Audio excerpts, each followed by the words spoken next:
Okay, my name is Mayraz. I'm at the University of Sydney in Australia. My happiness background started when I was working with Richard Laird at the LSE that I was doing my PhD, and also later I worked with John Halliwell on happiness. In this video, I want to make the happiness and policy case for investing much greater resources in treating common mental health problems.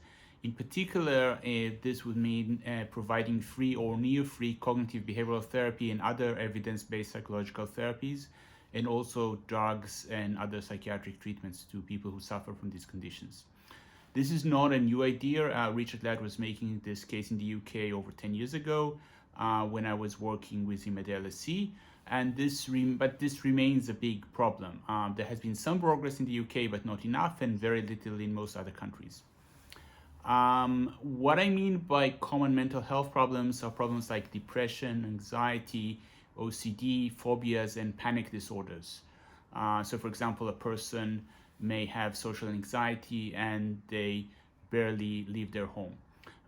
Figures vary by where you put the cutoff, but let's say we're talking about 10% of the population who are living much reduced lives because of their mental health problems and are either receiving no treatment at all or no evidence-based effective treatment.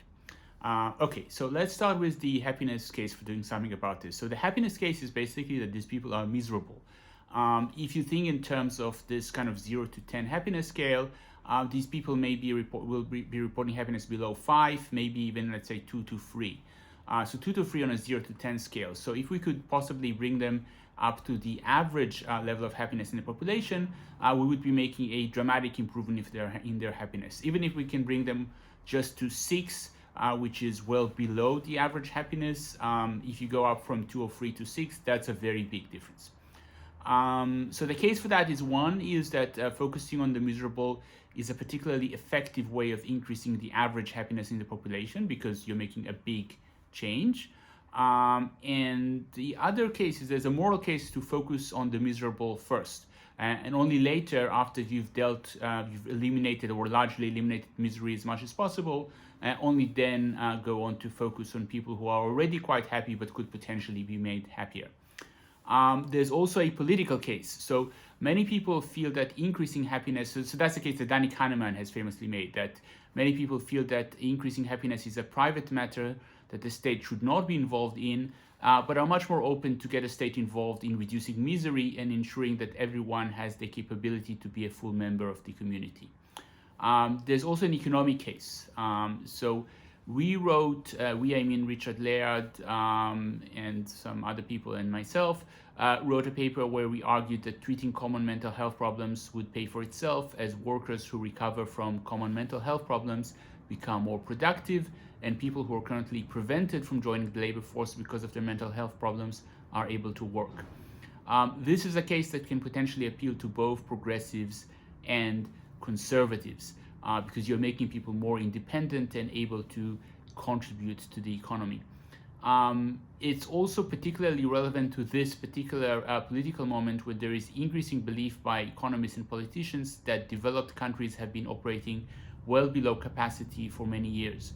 And therefore, there's increased willingness to do whatever it takes to return the economy to full employment, where full employment means not just lower unemployment, but a higher labor force